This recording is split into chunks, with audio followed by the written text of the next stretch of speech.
Diabetes के मरीजों के लिए आने वाला 10 से 15 मिनट का ये सेशन लाइफ चेंजिंग होने वाला है। यदि आपको कुछ चीजें टेक्निकल लगें, समझ में ना आए, तो भले इस वीडियो को 2 बार देखें, 4 बार देखें।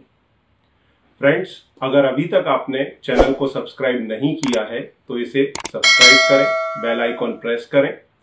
साथ में वीडियो पसंद आए तो उसे लाइक करें और अपने उन फ्रेंड्स के साथ शेयर करें जिनको डायबिटीज का प्रॉब्लम है, क्योंकि ये करके आप उनके जीवन में भी चेंजेस लाएंगे।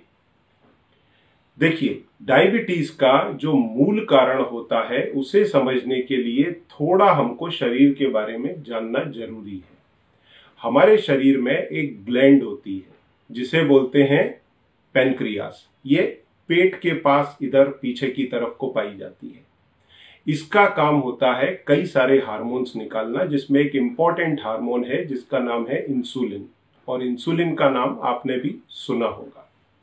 इस इंसुलिन का काम होता है, हम जितनी भी शक्कर या मीठी चीजें खा रहे हैं, या सही शब्द इसके लिए जो है वो है कार्बोहाइड्रेट। जितने भी हम कार्बोहाइड्रेट खा रहे हैं, क्योंकि ये कार्बोहाइड्रेट क्या करते हैं, हमारे शरीर में जाने के बाद ये टूटते हैं आंतों के अंदर और शक्कर के रूप में कन्वर्ट हो जाते हैं, ग्लूकोज में कन्वर्ट हो जाते हैं और सीधे एब्जॉर्ब होकर के ब्लड के अंदर छोड़ दिए जाते हैं।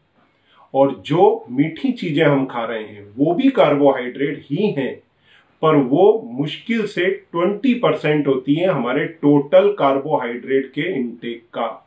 बाकी 80% जो है वो मीठा नहीं है, वो फीका लगता है जैसे स्टार्च, पर वो शरीर में जाने के बाद में सबसे मीठा ग्लूकोज में कन्वर्ट हो जाता है।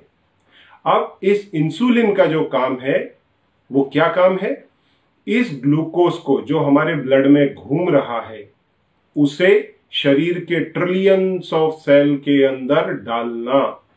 इस इंसुलिन की प्रेजेंस में एक तरह का ताला कोशिकाओं का खुलता है और अंदर ग्लूकोज चला जाता है।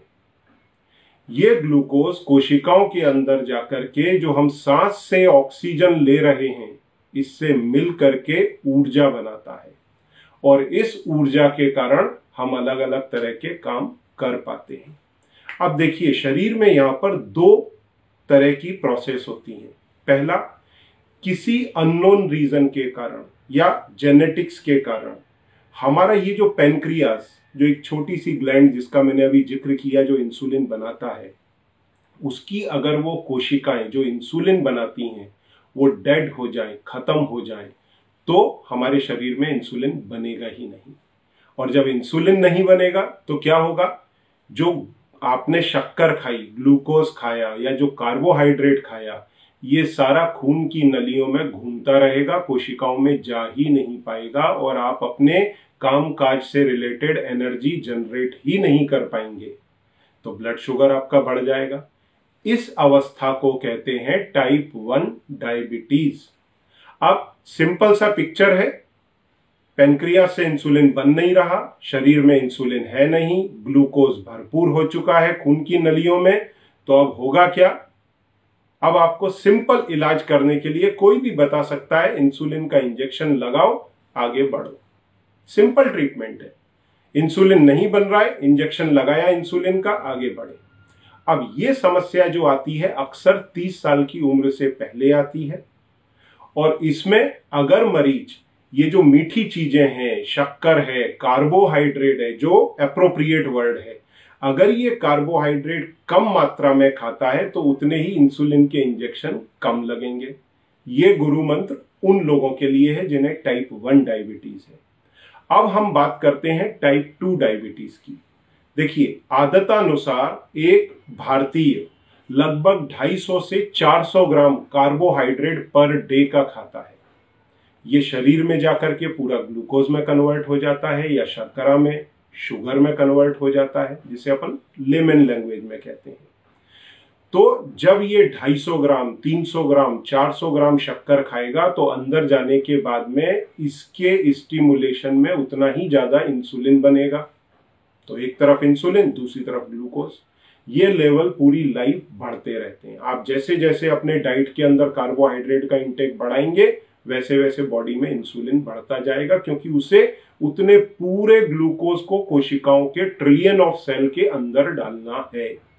अब यहां पर एक अवस्था आती है, देखिए किसी आदमी को, अगर कोई आदमी 1 पैक डेली का ले रहा है अल्कोहल का, तो जो उसको नशा आ रहा है 5 साल के बाद में वो स्थिति नहीं रह जाएगी, उसको ज्यादा लेना पड़ सकता है सेम असर के लिए। तो क्या हो गया, हैबिचुअल हो गया।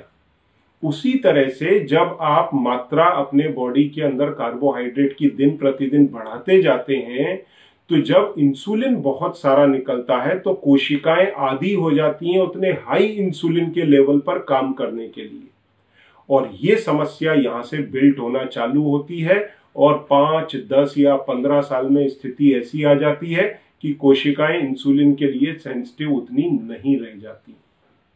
अब जब सेंसिटिव नहीं रह जाएंगी तो इंसुलिन की सुनेंगी ही नहीं, जब सुनेंगी नहीं तो ये जो ग्लूकोज है आपके ब्लड में अब बढ़ना चालू हो जाएगा, क्योंकि वो कोशिकाओं के अंदर पूरी मात्रा में जा ही नहीं पाएगा।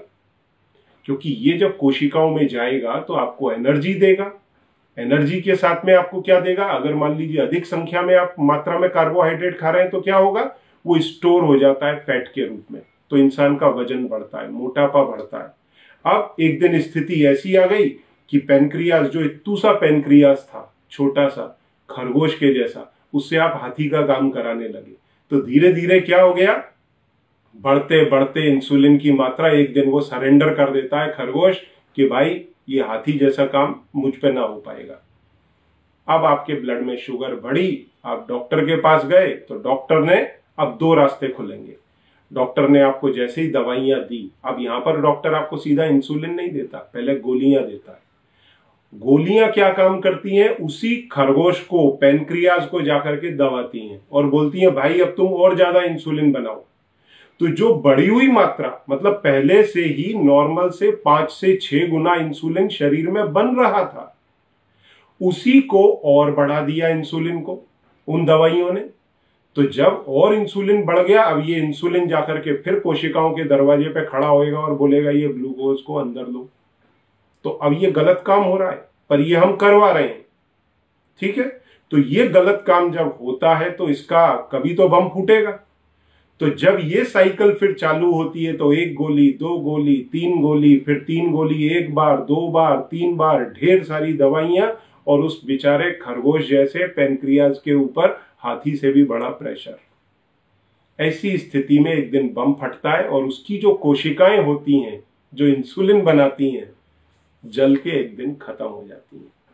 अब आपके डॉक्टर बोलते हैं भाई अब कुछ ना होने वाला, अब तो इंजेक्शन लगाओ, जो टाइप 1 वाले को लगाते थे। अब आप इंजेक्शन पे पहुंच जाते हैं। अब एक तो ये तरीका हुआ इसको मैनेज करने का, दूसरा तरीका क्या हुआ जो एकदम कूल है, क्या है, एक आम आदमी जो 250 से 400 ग्राम शक्कर या कार्बोहाइड्रेट खाने लगा था, वही आदमी डायबिटीज होने पे थोड़ा कॉन्शियस होता है और वो 400 ग्राम से 250 पे आ जाता है कि भाई मेरे को डायबिटीज है, मैं मीठी चीजें नहीं खाऊंगा, पर वो स्टार्च वाली चीज को समझ ही नहीं पाता। तो इस चक्कर में क्या होता है, 250 के नीचे जाना उसके लिए पॉसिबल नहीं होता, क्योंकि नॉलेज ही नहीं है। अगर इसको 50% कर दिया जाए, 100 से 125 ग्राम कार्बोहाइड्रेट अगर मरीज खाए, तो आपके बॉडी में उतना इंसुलिन तो पहले से ही बन रहा है, तो वो इंसुलिन सफिशिएंट है उतने कार्बोहाइड्रेट का केयर लेने के लिए। और कुछ कमी रह जाएगी तो आपके बॉडी में तो फैट भरा हुआ है, आप तो क्योंकि मोटे हो गए इतने साल में, तो वो फैट निकल करके खाली होगा and cell will feel cool कि हाँ भाई अब बेहतर है स्थिति, सेल खाली हो रही है, भरा हुआ फैट बाहर जा रहा है, ज्यादा ग्लूकोज अंदर नहीं आ रहा, लिमिट में आ रहा है, और इंसुलिन का लेवल नीचे आ गया है। जिस इंसुलिन के बढ़े हुए लेवल पर सेल्स के अंदर रेजिस्टेंस आ रहा था, वो रेजिस्टेंस अब नीचे आने लगा, मतलब cells will feel cool. Insulin की मात्रा घटी, ग्लूकोज का इंटेक घटा, तो आपके सेल्स जो थे वो कूल हो गए। विद इन 3 to 7 डेज आपकी सारी डायबिटीज की दवाइयां छूट जाएंगी, गोलियां, और आपका ब्लड शुगर लेवल नॉर्मल आने लगेगा। आप करके देखें। अब यही साइकिल अगर आपने मेंटेन कर ली 1 साल तक, तो आपकी डायबिटीज रिवर्स होने लगेगी, आपका वजन कम हो जाएगा, नॉर्मल हो जाएगा। तो ये आइडियल वेट मेंटेन करें, आपकी डायबिटीज धीरे धीरे रिवर्स होने लगेगी। और अगर आपको इसकी ज्यादा मालूमात चाहिए तो मेरी LDCF डाइट है, low density carbohydrate and fat diet, क्योंकि अब आपको कम कार्बोहाइड्रेट की जरूरत है, साथ में कम फैट की जरूरत है, क्योंकि बॉडी के फैट को हमें खत्म करना है। तो ये डाइट से आपकी डायबिटीज कंट्रोल होगी, पॉसिबल है रिवर्स होगी, आपकी दवाइयां तो 7 दिन में हटेंगी। अब मैंने इसका नीचे लिंक दिया हुआ है, आपको चाहिए तो वो लिंक पे प्रेस करके पूरी डिटेल मंगा सकते हैं, नीचे बटन प्रेस करके असिस्टेंट का भी मदद ले सकते हैं। और फिर साथ में अगर आप ग्लूको फ्री जैसा सप्लीमेंट ले लेते हैं, हर्बल सप्लीमेंट, तो वो आपके पेनक्रियास को स्ट्रॉन्ग करता है नेचुरली। उसके बाद में आपके ब्लड शुगर के लेवल को मैनेज करने में आपकी हेल्प करता है।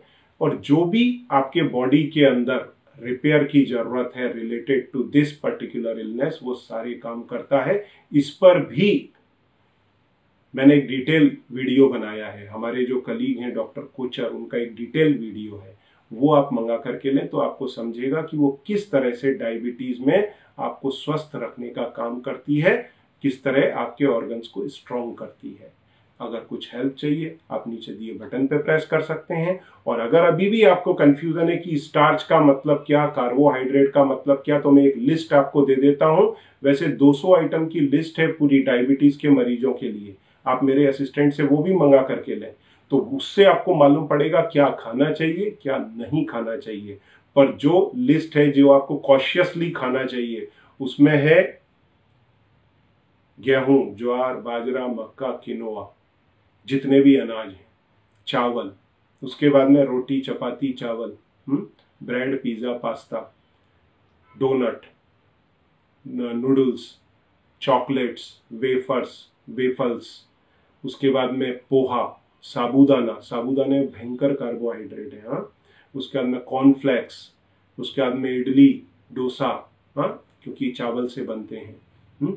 इन चीजों में 60 से 80% तक कार्बोहाइड्रेट है। ये आपके शरीर में जाके ग्लूकोज, शक्कर में कन्वर्ट होगा, ब्लड में शुगर को शूट कर देगा। तो ये अगर नॉलेज आपको हो जाती है, समझ लेते हैं, इजीली आपकी डायबिटीज कंट्रोल होगी, रिवर्स होगी। Thank you.